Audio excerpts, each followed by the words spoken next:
Sunday সকাল বা ছুটির কোনো দিনগুলো আমাদের সকালবেলা শুরু হয় মন্দির যাওয়া থেকে। সকালবেলা স্নান করে আমরা বেরিয়ে পড়ি মন্দিরের উদ্দেশ্যে, তারপরে মন্দিরে দর্শন করে গোশালায় যাওয়া, এগুলো আমাদের কিন্তু ছুটির দিনগুলো বলো। আর সানডে তো ছুটি থাকে প্রতি সানডে। আর নর্মালি যে কোনো রকম ফেস্টিভ্যালগুলো সেগুলোতে কিন্তু আমরা মন্দির কিংবা গোশালায় যেয়ে থাকি, দুটো একসঙ্গেই যাই। তো আজ সকালেও সেটা কিন্তু একদমই নিয়মটা অন্যরকম হয়নি। তো সেটাই হয়েছে, সকালবেলা আজকে খালি একটা দিন স্কিপ করা হয়েছে, যেটা হচ্ছে গোশালায় আজকে আর যাওয়া হলো না। সকালে মন্দিরে চলে এসেছিলাম আর মন্দিরে পুজো টুজো দিয়ে যে প্রসাদ নিয়েছি। আর এবার এখন যাব আমরা বাড়িতে। আর বর এখানে দাঁড়িয়ে রয়েছে। এই ভিডিওটা না তোমাদের সাথে কোনোদিনও শেয়ার করিনি। মন্দিরের বাইরে থেকে মন্দিরটা এতটা সুন্দর লাগে না, যেহেতু এটা বজরংবলীর মন্দির, তো পুরো অরেঞ্জ শেডেরই এই মন্দিরটা পুরো তৈরি করা। পুরো চারিদিকে বেশিরভাগই অরেঞ্জের ছোঁয়া, দেখতে পাচ্ছ পুরো অরেঞ্জ কালার, আর এত সুন্দর লাগে। আর এই মন্দিরটা হচ্ছে বশিরবাগ ব্রিজের একদম নিচেটায়। তো যারা হয়তো জানো না হায়দ্রাবাদে থাকো যে এই মন্দিরটা কোথায়, তো তাদের জন্য বললাম, বশিরবাগ ব্রিজের একদম নিচেই নতুন মন্দিরটা হয়েছে, কয়েক বছর হয়েছে, তো অনেকেই জানো না। তো আমরা না এই মন্দিরটা যেতে ভীষণ ভালোবাসি। তারপরে চলে এসেছিলাম আমরা ক্ষেত্রাবাদ, গণেশটা কতটা হয়েছিল দেখার জন্য। তো দেখলাম জাস্ট খাঁচা বাঁধা হয়েছে, এখনও গণেশ তৈরি চালু হয়নি। তো আমরা চালু অর্ধেকটা হওয়ার পরেও আসি, আবার কোনো সময় এসে দেখে যাই কিছুই হয়নি। তো এবারেও ঠিক সেরকমই চলে এসেছিলাম। আর আমরা তারপরে ক্ষেত্রাবাদেরই পাশে একটা ছোট্ট মতন হোটেলে ঢুকেছিলাম, যেখানে একটা টিফিন সেন্টার বলা যায়। সেখানে আমরা বাড়া নিয়েছিলাম, আর বর আর মেয়ে দুজনে ধোসা অর্ডার করেছিল। আর আমি আজকে বলেছিলাম একটু বাড়া খাবো, অনেক দিন খাইনি, কারণ আমি এই তেলের জিনিসগুলো খুব একটা বেশি খাই না। এরপর আমরা ক্ষেত্রাবাদ থেকে বেরিয়ে চলে যাচ্ছি বাড়ির উদ্দেশ্যে। তাই একটু ট্যাংমনটার চোখ বলিয়েই চলে যাব, যেটার আগে না ভীষণ আসতাম। সকালবেলা হলে মেয়েকে স্কুলে ছেড়ে বর আর আমি দুজনে চলে আসতাম। এখন আর না সেরকম ভালো লাগে না। বলে না যে বয়সের সাথে সাথে সব জিনিসেরই একটা চাওয়া পাওয়া এগুলো কমে যায়, ঠিক সেরকমটা আমারও হয়েছে। হয়তো বয়সটা বাড়ছে সেই কারণে এখন আর না আমার ভালো লাগে না রোজ রোজ ট্যাংমন্ডে আসতে। আর সানডেটাও আসতে হয়, একটা সানডে স্কিপ করে দিয়ে এখন সেটাও ইচ্ছা করে না যে যাবো কি যাবো না। বর সেই বলে চলো ঘরে বসে কি করবে, ঘুরে আসি চলো। কি আর দেখবো, প্রতিদিন এই তো 17টা বছর ধরে এটাই দেখে আসছি ট্যাংমন্ড। তবে হ্যাঁ, 17 বছরের মধ্যে ট্যাংমন্ডের অনেক পরিবর্তন দেখেছি আমরা। আগে অন্যরকম ছিল, এখন অন্যরকম। একটু একটু করে সবটারই পরিবর্তন দেখেছি। কিছু কিছু জিনিসের বলো, এই যে সাইডের এইগুলো অনেকবার 3 থেকে 4বার মনে হয় চেঞ্জ হয়ে গেছে, তো সেটাও আমি দেখেছি। তো অনেক চেঞ্জেস দেখেছি এর মধ্যে। তো প্রতিটা চেঞ্জেসের মধ্যে কিন্তু নতুনত্ব ছিল অবশ্যই। নতুনভাবে সাজানো হয়েছে, একই জিনিস বারবার হয়নি। আর এটা নতুন পার্লামেন্টটা হয়েছে, অনেকেই দেখেছো। তো আজকে না একটু মন হলো যে একটু ভালো করে ভিডিও করি আর তোমাদের সাথে এগুলো শেয়ার করি। আর রাস্তায় জ্যামে দাঁড়িয়েছিলাম, আর এখানে দেখলাম একটা কোকিল পাখির বাসা, তাও আবার নিম গাছে। আমাদের বাড়ির যে রান্নাঘরের ব্যালকনির অপোজিটটায় ওখানে একটা কারি পাতা গাছ আছে, ওখানটাতেও কিন্তু একটা কোকিলের বাসা আছে। প্রতিদিন ডাকে আর আমি ওকে ভেঙাই। তারপরে মন্দিরে যেহেতু গেছিলাম, একটু ফুল লাগিয়েছিলাম, তো সেটাই এসে তোমাদের সাথে শেয়ার করছি। মেয়েকে বললাম একটু বাবু ভিডিও করে দিবি আমাকে, বললো হ্যাঁ মাম্মা করে দেবো। তো সেটাই একটু ভিডিও করে তোমাদের সাথে শেয়ার করলাম। তো এটা না আমি একটা ভিডিওতে দেখেছিলাম একজনের, তো ফেসবুক ভিডিওতে দেখেছিলাম, বেশ সুন্দর দেখলাম। এইরকম এর মধ্যে জল ভরে তারপরে এর মধ্যে ফ্লাওয়ার দিয়ে রেখেছে, তো বেশ ব্যাপারটা আমার ভালো লেগেছিল। তো সেই জন্য আমি আর কি এরকম একটা সামনেটাতে করলাম। আর বাড়ির সামনে জল রাখা, প্রতিদিন এটাকে ক্লিন করে নতুন নতুন ফুল অ্যাড করা, বেশ ভালোই লাগছে ব্যাপারটা। একটা পজিটিভিটি আসে এর মধ্যে। তো সেই জন্য আমিও চেষ্টা করি যে প্রতিদিন জলটা ফেলে দেওয়ার চেষ্টা করি না, প্রতিদিনই আমি জলটা ফেলে দিই। কালকে না গাছে সেরকম ফুল হয়নি বলে আমি সেগুলো তো ঠাকুরকে দিতে হয়, তো সেই জন্য আমি তুলসী পাতায় দিয়ে দিয়েছিলাম যে কিছুতে একটা থাকুক শুভ জিনিস যেটা জলের মধ্যে। তো এরকমভাবে আমি প্রতিদিন পরিষ্কার করি। এটা আমার মেয়ের কালার করার, তো সেটা থেকেই আমি এটা দিয়ে পরিষ্কার করি। তো এখন পরিষ্কার করে নিয়েছি, এবার এর মধ্যে ফুল অ্যাড করব।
ভোলা মাছ, পুঁটি মাছ ওইখানে রয়েছে গ্যাসের ওখানে, গ্যাসের এখানে রয়েছে পুঁটি মাছ, আর এখানে রয়েছে চিংড়ি মাছ, আর এখানে রয়েছে রুই মাছ, আর তার নিচে রয়েছে ডিম, যেগুলো আমি সমস্ত ঢেলে দিয়েছি। এবার ধোবো, এগুলো পরিষ্কার করবো। আর এখানে রয়েছে মাটন, তো মাটনটা লাস্টে দেবো, আগে এগুলো ক্লিন করি।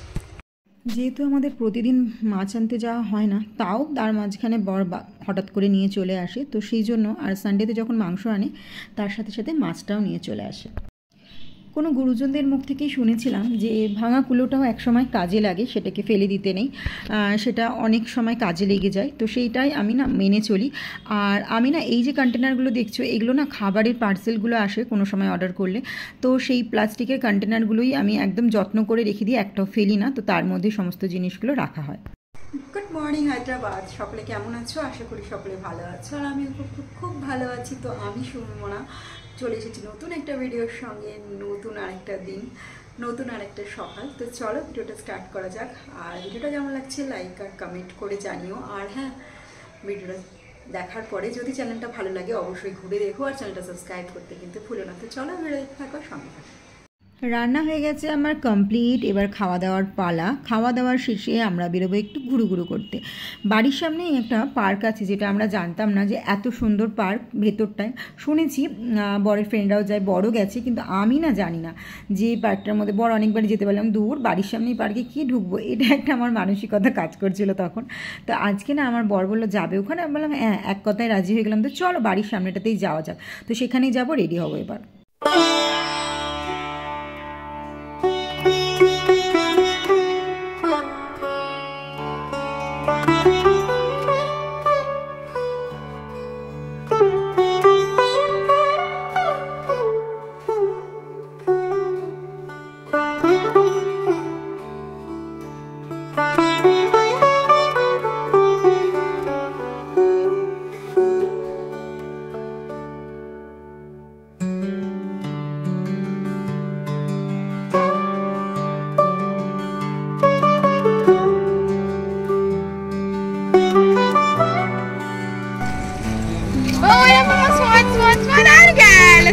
সোয়ান না, পানকৌড়ি ওটা, পানকৌড়ি।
যেমন কর্ম করবি তেমন ফিরে যাবে বাবা, দেখো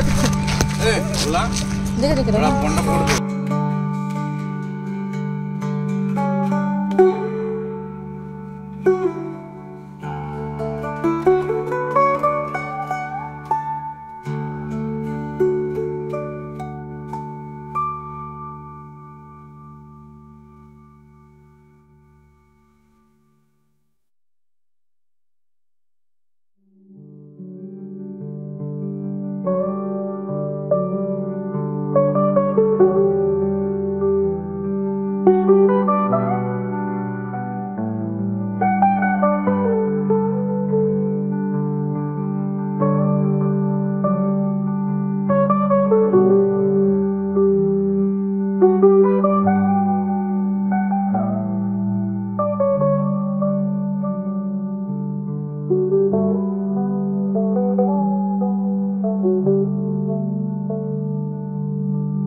তো এরকম প্রাকৃতিক দৃশ্য দেখতে কেমন লাগলো সেটা অবশ্যই কমেন্টে কিন্তু আমাকে জানিও। আমার কিন্তু ভীষণ ভালো লেগেছে, আমার তো ফেভারিট জায়গা এগুলো, কারণ আমার না ভীষণ ভালো লাগে যে প্রকৃতির মাঝে খোলা আকাশের নিচে, এর আগেও বলেছি আমার ভীষণ ভালো লাগে, আমার এটা বেশি পছন্দের। অন্য অন্য জায়গার থেকে আমার এই সমস্ত জায়গাগুলো যেতে ভীষণ পছন্দের। আর আমার বড় চেষ্টা করে আমাকে এই রকম পার্ক খুঁজে খুঁজে নিয়ে যাওয়ার, যদিও এটা বাড়ির সামনেই, এটা সকালবেলা সবাই জগিং করতেও আসে। তো আমি ভাবি যে আসবো আসবো, আমার না আর আশা হয়ে ওঠে না সকালবেলাটায়। এমনি সকালে ওয়ার্কআউট করি ঘরেতেই, আর সেই কারণে আমার আর আসা হয় না। তো এবার থেকে ভেবে নিয়েছি যে বর, আমি আর মেয়ে তিনজনেই আসবো, ওকেও 6:30 থেকে ওঠাবো, উঠিয়ে নিয়ে আসবো, কারণ ওর স্কুল হচ্ছে 8:30টায়। কারণ এর পরের বছর থেকে ওর 7:30 থেকে স্কুল হয়ে যাবে, তো তখন তো ওকে 6টাতে নর্মালি উঠতেই হবে। তো সেই কারণে ওকে চেষ্টা করাবো এবার থেকে যাতে ও তাড়াতাড়ি উঠে স্কুলটা যেতে পারে, ওর এখন থেকে প্র্যাকটিস হয়ে যাবে। আস্তে আস্তে একদিন একদিন করে ওকে উঠিয়ে অভ্যাস করাতে হবে। আর ও রাজি হয়ে গেছে তাতে, যে ঠিক আছে আমি আসবো, প্রতিদিনই আসবো এখানে সকালবেলা। তো আমরা অনেক দিন ধরেই ভাবছিলাম যে আসবো আসবো, তো আসার হচ্ছিল না, তখন চেষ্টা করব, এখন জানি না, কনফার্ম নয় যে আসবো কি আসবো না। আর এই ফুলটা আমি অনেক বছর পর দেখলাম, এটা না কলা ফুল বলে, মানে কলকাতার লোকেরা কলা ফুল বলে, কিন্তু এর একটা বিজ্ঞানসম্মত নাম আছে অবশ্যই, তো সেটা আমি তোমাদেরকে পরে বলছি। তো এই ফুলটার গন্ধটা এত সুন্দর, এর গন্ধেতে না সাপও চলে আসে। আর ওখানে দেখতে পাচ্ছ একটা কোকিল বসেছিল, যেখানে আমি ভিডিও নিয়ে দৌড়াচ্ছিলাম যে ভিডিও করব বলে ওর, আর যেই গেছি সামনে অমনি উপরে উঠে পড়লো। তো ওই নিয়ে মেয়ে আর বর হাসাহাসি করছিল। আর এখানে পুরো কাঠগোলাপ একদম বিছিয়ে পড়েছিল, সেখান থেকে একটা নিয়ে কানে গুঁজে ফেললাম, একটু ফটো ক্লিক করলাম। আর মানি প্ল্যান্টটা দেখতে পাচ্ছ এত সুন্দর হয়েছে না, পুরো গাছের রসটাও টানছে। যেহেতু পুরো ডাইরেক্ট মাটিতে, আর আমরা তো পটের মধ্যে করি, তো ডাইরেক্ট মাটির মধ্যে লাগানো, আর তার মধ্যে গাছের রসটা খুব সুন্দরভাবে পাচ্ছে বলে না, গাছের পাতাগুলো কি সুন্দর বড় বড় হয়েছে। তো আমাকে মেয়েকে একটু ভিডিও করতে বললাম, আমার মেয়ে এত জঘন্য করে ভিডিও করে, তো কতক্ষণ ধরে সেটাকে এডিট করতে হয়, কারণ ভালো করে ভিডিওটা করেই না। তো চলো, ভেতরে আরও সুন্দর সুন্দর জিনিস দেখতে পাবে, তো চলো তোমাদের সেটা দেখাই। এরপরে আমরা বোটিং করব, সেটাও তোমাদের দেখাবো, যে বোটিংয়ে কী কী দেখলাম সেগুলো সবটাই তোমাদের সাথে শেয়ার করব। তো চলো ভিডিওটা দেখতে থাকো আর সঙ্গে থাকো, আরও সুন্দর সুন্দর দৃশ্য দেখতে পাবে।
তাহলে চলো ভিডিওটা আজকে আমি এখানেই শেষ করলাম। সকলে ভালো থেকো, সুস্থ থেকো এবং সকলকে ভালো রাখার চেষ্টা করো। পৃথিবীর প্রত্যেকটা মানুষকে যদি তুমি ভালো রাখতে পারো তাহলে তোমার ভালো থাকা ভগবান কিছুতেই আটকাতে পারবে না। তো চলো ভিডিওটা আজকে আমি এখানেই শেষ করি। ততক্ষণ তোমরা সবাই ভালো থেকো, সুস্থ থেকো এবং সকলকে ভালো রাখার চেষ্টা করো। আর যদি ভিডিওটা ভালো লেগে থাকে অবশ্যই চ্যানেলটাকে সাবস্ক্রাইব করে যেও, পাশে থাকা যে বেল আইকনটা থাকে সেটাকে টাং করে বাজিয়ে দিয়ে যেও। আর হ্যাঁ, প্রতিটা ভিডিওতে লাইক আর কমেন্ট করতে কিন্তু ভুলো না, তাহলে আমি বুঝতে পারবো যে তোমাদের ভিডিওগুলো ভালো লাগছে। আর এরকম নতুন নতুন সুন্দর সুন্দর ভিডিও দেখার জন্য কিন্তু চ্যানেলটাতে চোখ রাখতে ভুলো না। তো চলো আজকের মতো তাহলে আসি, ততক্ষণ সবাই ভালো থেকো, টাটা।